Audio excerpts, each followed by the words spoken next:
Repetitive DNA. We all know that higher organism genomes are considered to be very complex in their organization, and renaturation kinetics has shown that different sequences in the genome are able to renature at a different rate. So, depending on the rate of renaturation, the COT curve tells, or the COT curve actually shows which are the DNA which are uh, renaturing faster than the others. So depending on how fast they renature, they have been classified to be highly repetitive DNA, moderately repetitive DNA, and unique sequences, with the unique sequences being able to renature the slowest. So let us look at the learning outcome of this session. Uh, Eukaryotic genomes are more likely to have non-protein coding repetitive DNA, and these have been associated with heterochromatin. Not all, but many have been associated with heterochromatin. Repetitive DNA have been classified into tandem repeats and interspersed repeats, within which are present several subclassifications. These repeats may be highly repetitive or moderately repetitive sequences, and they may differ in diversity and abundance in genomic DNA of different species. In fact, this becomes a means of identifying or relating one species with the other. There also have been marked associations of these repeats with several diseases. So let us look at the classification of repetitive DNA. So repetitive DNA are classified into two major classes, tandem repeats and interspersed repeats. Now let us look at what are tandem repeats. So say for example, you have a trinucleotide sequence TAT. So it is a pattern basically, and this pattern is repeated more than once. Now, therefore, this is called as a repetitive sequence. So what has been observed with relation to tandem repeats is that the pattern can be of one or more nucleotides, and the sequence of these nucleotides can vary from species to species. Also, what has been very clearly observed is that these repeats are directly adjacent to each other. So you may have anywhere between 10 repeats to 100 repeats to including 1000 repeats are possible.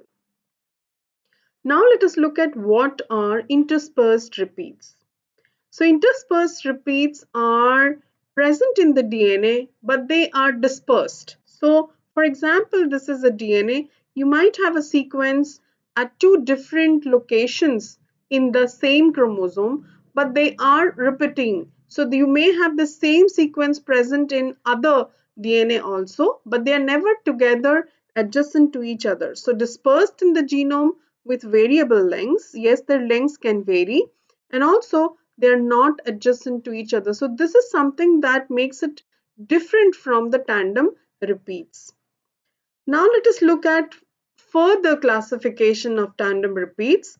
So tandem repeats can be subclassified into macrosatellites, mini satellites, and microsatellites. So all these three actually come under what is called as satellite DNA. In fact, many places you will find them tandem repeats are referred to as satellite DNA. One also has another very interesting facet that is associated with tandem repeats, and it is different from satellite DNA in the sense that you can have genes that are present in multiple copies adjacent to each other. So they form what is called as multiple copy genes. Example being the ribosomal DNA genes. So this also falls under tandem repeats. So the difference between the satellite DNA and the multiple copy genes is that satellite DNA generally have sequences that are not coding for a protein or for anything functional, whereas in this case multiple copy genes actually give rise to ribosomal RNA, which form part of the ribosomes per se. Now, let us look at macrosatellites. So, these macrosatellites can be several kilobases in length, and they can be repeated about 1,000 times, and they can be highly polymorphic. Many of these have been found to be associated with centromeres and telomeres. So, like mentioned earlier, they are associated with heterochromatin. So, both centromeres and telomeres are actually heterochromatin region in the chromosomes. Um, let's go to mini satellites. Mini satellites, when you compare them with macrosatellites, they can range from 10 to 100 base pairs. And these mini satellites are actually quite hypermutable. Because they are hypermutable, that means they can show a high mutation rate. So the sequences can mutate very fast. And because they are associated with the hypermutability, they have been implicated in evolution, and they have also been implicated, so they have also been implicated in several diseases per se, because these mutation being high mutation rates can lead to sometimes dysfunction as well. Moreover, they are highly diverse in terms of their sequence, and also in terms of their repeats, how many number of times. So, in terms of their copy number and in terms of their sequence itself. So, therefore, these are referred to as variable number of tandem repeats. And we all know that variable number of tandem repeats is the basis of actually, identification, or they can be used in forensics for paternity testing and likewise. And also, what has been very clearly observed is that many of these mini satellites are GC rich regions. Not all, but many are GC rich regions. This is something that has been observed. Now, many of these mini satellites are also associated with centromeres and telomeres. You will find that many telomeres, at the end of telomeres, you have mini satellites protecting the telomeric ends further. So although we say that they are non-coding, but we do not really consider them to be junk DNA because they may have a role to play. For example, here in this case, the telomeric mini satellites are known to protect the telomeric ends. Then let us go to microsatellites. These can range anywhere from 2 to 6 base pairs. So they're very small patterns, and they repeat also anywhere between 50 to 100 copies, 50 to 100 times. That is possible.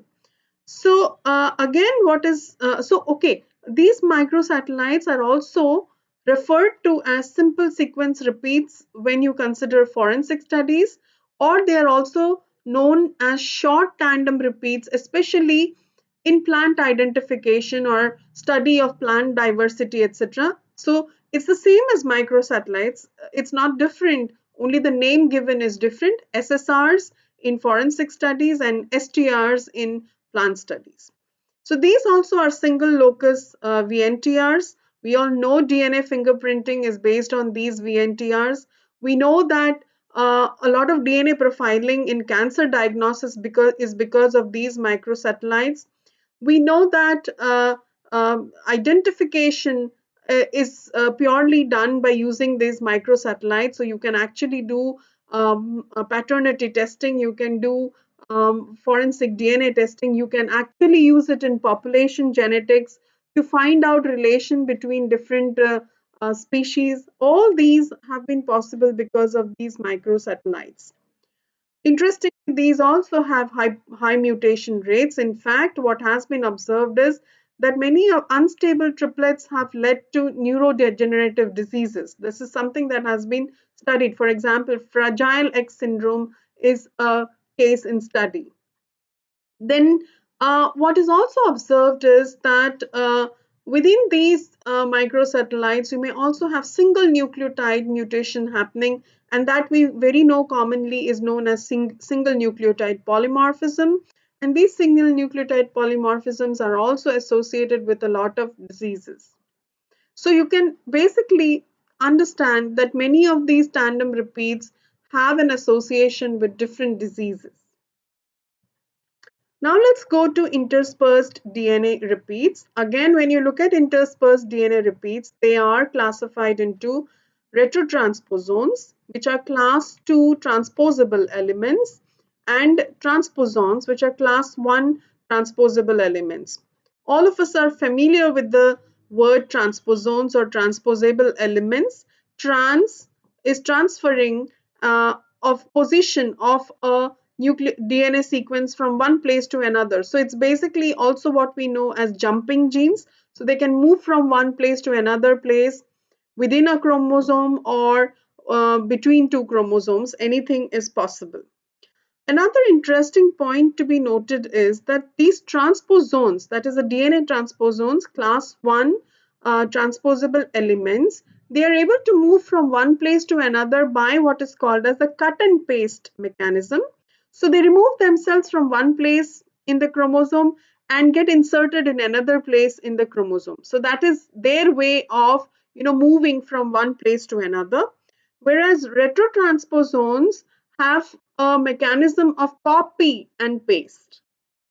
So when you say copy and paste, it means that the original sequence, the original transposable element remains in its place, but the transposable element is transcribed into a RNA. That RNA is reverse transcribed into a complementary DNA, and that complementary DNA then gets inserted to another place in another chromosome. So now you have from one copy, you have two copies within the same genome. So it becomes also a means of duplication. Okay, so this is something that is different between DNA transposons and retrotransposons. That is, a mechanism of transposition is different. Now, retrotransposons can further be classified into long terminal repeats retrotransposons. So it has to do with the structure of the transposable element, and these are generally associated with viruses that have got incorporated within our system. So they are basically endogenous retroviruses. But we also have non-long terminal repeat retrotransposons, and these are further subclassified into long interspersed nuclear elements, that is lines, and small interspersed nuclear elements. These small interspersed nuclear elements in humans, you can easily associate them with ALU segments. So, what is very clear over here is that these interspersed DNA repeats can definitely, affect gene expression. Because if they are jumping from one gene to another gene, then moving into a gene can inactivate a gene, and therefore, when a gene is getting inactivated, it is going to definitely affect the product formation, and once that is affected, it can affect a pathway or a cycle, and that can lead to various implications. So many diseases are definitely associated with these interspaced DNA repeats. Now, repetitive elements also, what has been observed, one of the repetitive elements that has been observed in higher eukaryotes is what is called as segmental duplication. So it's basically that a segment of DNA is present in the genome more than once. So it's present in duplicates.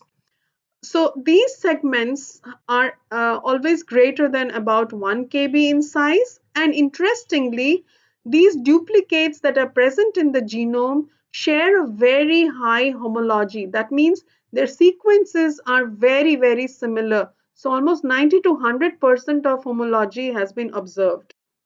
They can be tandem, they can be interspersed as well. So you cannot really put them under tandem or exclusively put them under interspersed, because they can be either.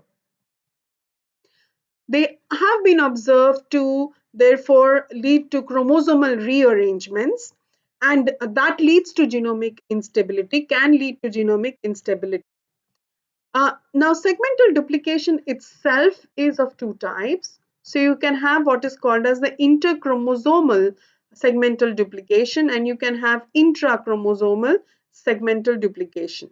So in interchromosomal duplication, a sequence is duplicated in non-homologous chromosome, not in the same. So the duplicate goes to another chromosome, while in the intrachromosomal, the sequence is duplicated in the same chromosome. So, because it is duplicated in the same chromosome, it has been observed to be present in a low copy number, because when it is in the same chromosome, you cannot have too many copies in the same chromosome. So here you can very well see that you have this is intrachromosomal. That means you have one segment over here which has been duplicated, and now it is relocating itself within the same chromosome. So that is why it is called as intrachromosomal. Interchromosomal, when a segment duplicates and the duplicate is inserted into another chromosome. So that is what is interchromosome segmental duplication. That's why you say that it leads to chromosomal rearrangement. So you can also have therefore chromosomal aberrations because of this. Another interesting facet that is associated with repetitive elements, and it is found to be a repeating DNA segment in genomic DNA, and that is what is called as pseudogenes. Now, pseudogenes, as the name suggests, pseudo means false and genes are segments of DNA that give rise to a functional protein or give rise to a functional product. But pseudogenes are referred to as pseudogenes because it is understood that most of the pseudogenes are non-functional. So they are segments of DNA that resemble functional genes. There is a great resemblance to these functional genes because they actually originate from these functional genes. So they can arise due to either gene duplication or due to reverse transcription. Uh, so gene duplication is, say for example, you consider this is the gene, it gets duplicated, so you can see you have two copies of the same gene. Now, eventually over a period of time, when you have mutations in this duplicated genes, then it can lead to forming a entire gene which has mutations, and because it has mutations, it now becomes a pseudogene. So it is no longer being functional, it becomes non-functional. So they are not generally expressed. Although we will not say that not that all pseudogenes are not expressed. Some can be expressed, but most are not expressed. Many undergo several mutations, as observed over here, to become a completely different from the original. You have another way by which you can get the pseudogene, and that is called as the processed pseudogene formation. So in this, what happens is a DNA is transcribed into its functional mRNA. So when we say it is transcribed, it also undergoes post-transcriptional modification, and then you get the functional RNA. This functional RNA, through reverse transcription, leads to formation of complementary DNA, and this complementary DNA can get inserted in the genome again.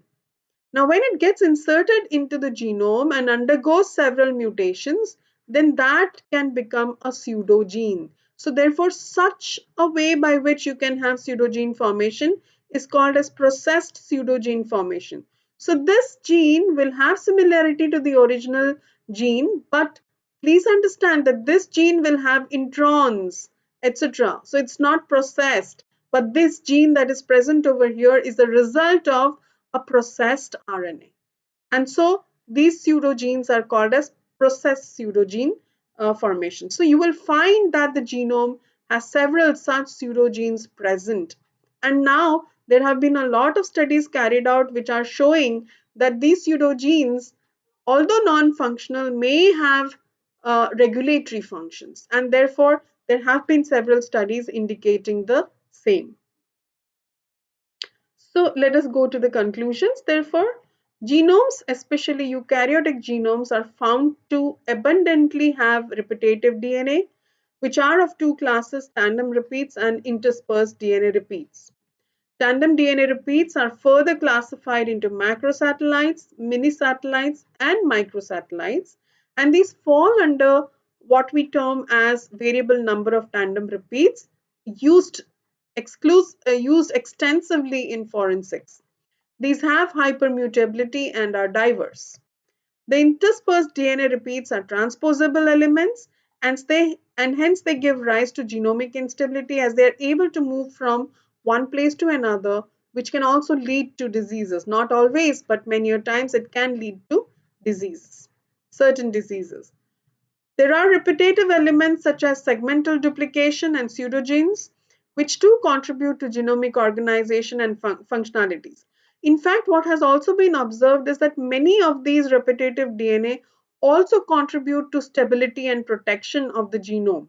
So it's not only associated with diseases, but it also has positive effects on the genome by either regulating gene expression or by making mRNA more stable or by contributing to protecting the DNA, for example, telomeric regions being protected by the mini satellites and so on.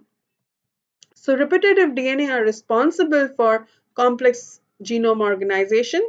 They have been attributed functions such as regulation of gene expression and can also have an association with diseases. They have been proving to be very important for forensic studies. Thank you.